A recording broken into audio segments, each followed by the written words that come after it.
Hey, what's up, everyone? Daniel Kaiser here, filling in for Marcus Beer on this edition of Annoyed Gamer. AG is going PG with DK this week. That's right, I'm bringing some positive muscle into the equation because you know what? All that negativity during E3 week just isn't going to work around here. So I want to start off by... The fuck you doing, Kaiser? We're positive. Piss off with your positive. Hey, this is Annoyed Gamer. The glass is half full, Marcus. Fucking half empty. Ugh, all right. Kaiser's gone. Thank God for that. He's a lovely guy, but he's just way too chirpy and way too happy. In fact, we had to take a 20-minute break to get all the positive energy out of the studio so I can come back, me, Marcus Beer, the real Annoyed Gamer, and come bitch for you. Right, what I'm going to talk about today, well, I've done a look around the internet and everybody, you know, is doing their what we hope happens at E3 and the 200 best things we expect to happen at E3 and the 100 best pairs of socks at E3. And I thought, you know, no, not my cup of tea whatsoever. So I'm going to tell you the 5 worst things that can happen at E3, in my opinion.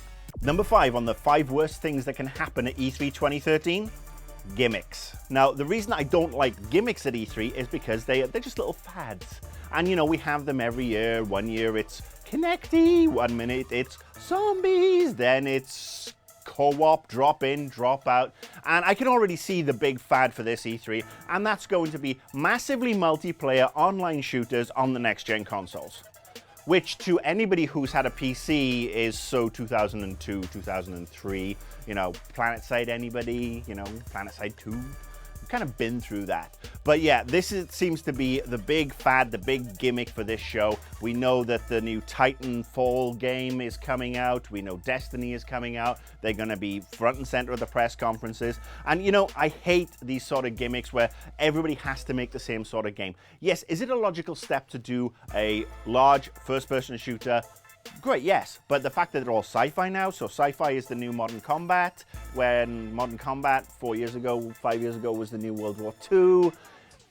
Come on, let's get something a little bit different going this E3. Do I think Titanfall is going to be a great game? Yes, because there's a great studio behind it. Will Destiny be a great game? Yes, because there's a great studio behind it. Is that all we want to see on the next-gen consoles? Is that what we're going to see? You know, the big 2 or 3 games this year will be cloned out the yin-yang next year. So I don't want to see the fads. Let's have a bit more diversity, a little bit more variety. You know, no fads. No jumping on bandwagons. Thank you. Number 4 on the list. 90% of the next-gen games that we will see will be ports with better graphics. And this is something, you know, I touched on last week when I was answering a question, and I think this is going to be a big fear for this year. I think we're going to see a lot of games that are, you know, oh, we're on PS4 and Xbox One day one, and what have we got? We got an immersive, interesting, deep experience with a huge script and emotive acting. No, we got better graphics. Yeah, and a dog. I really don't want to see so many games that are just for the next-gen consoles, and that's all they can offer is the next generation of graphics. I'm hoping that when Microsoft and Sony and all the third parties come out and say, this is what we got, this is what we're showing, da-da-da-da, it's not just, oh, look, we have pretty particle explosions and we have this super version of voxels. Look it up. For the next generation to really live up to its name, we're going to need that experience. And I'm not talking about sharing on YouTube. I am talking about emotion. I am talking about quality stories. And I've got a nasty suspicion we will not find many of those at the big publishers. So I'm going to spend a lot of time in the Indiecade. Point number 3 in the list. Somebody does something stupid to cause controversy.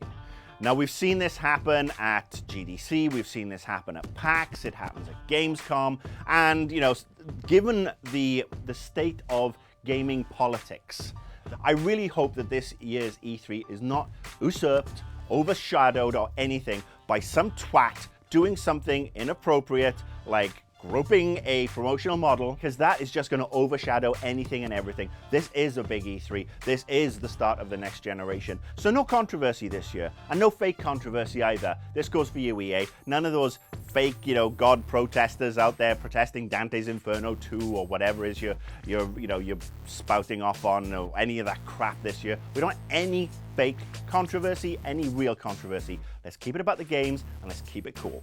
Number 2 on the list, Sony dropped the ball. you've been given a huge head start thanks to the Xbox One reveal. You are the last press conference of the day on Monday. Bring it. If Sony can basically answer a few key questions that we all have, clarify them, and basically say, yeah, we're not doing what Microsoft did there, and bring some great games, they'll be set for E3. Because they will come in after Microsoft, they will be kicking off the show. It will be great. What they need to do is just not do what Microsoft did. What would Sony do that Microsoft didn't do? Also, Sony, don't forget the frigging Vita. Bundle it with the PS4. Give a discount. Remote play is key. Don't forget the Vita. It's a great piece of kit. That's another thing you don't drop the ball on. And the number one, with a bullet, most important thing that I do not want to see happening at E3 2013 is Microsoft show all these brilliant games and is forgiven. When Microsoft step on stage at their press conference on Monday morning and show that they've opened their checkbook and they have all these great games coming, which is going to be fantastic because we do love the games, that's what we want. Let's not forget the other issues. As they're throwing these things out and we have this game coming and this game coming, we do not forget the Xbox One reveal. We do not forget the always on, connect, use DRM and all that fun stuff, because Microsoft have gone and cancelled their post press conference roundtable with the media. They've had one every year. And now I don't know whether it's because they still can't get their message straight, or they feel the executives they put out there can't get the message straight, or whatever it is. We want the consoles to be brilliant. Yeah, I'll be excited by these games as well, but at the back of my mind, I've got to remember, keep Microsoft accountable. Okay, that was the show for this week. It's a truncated show because here at GT Towers, we are very, very busy preparing the most amazing E3 entertainment coverage. And I will be back next Saturday with some E3 related stuff. In addition, you have to follow me on Twitter for the next week, even if it's just for the next week, because I guarantee you, I'm going to be live snarking every press conference I attend. I'm also going to be live snarking various other aspects of this show and tweeting pictures of shit that pisses me off and all that fun stuff. So I can guarantee you, at least for a few days, it will be a wild ride. Anyway, thank you for watching. I'll see you next week.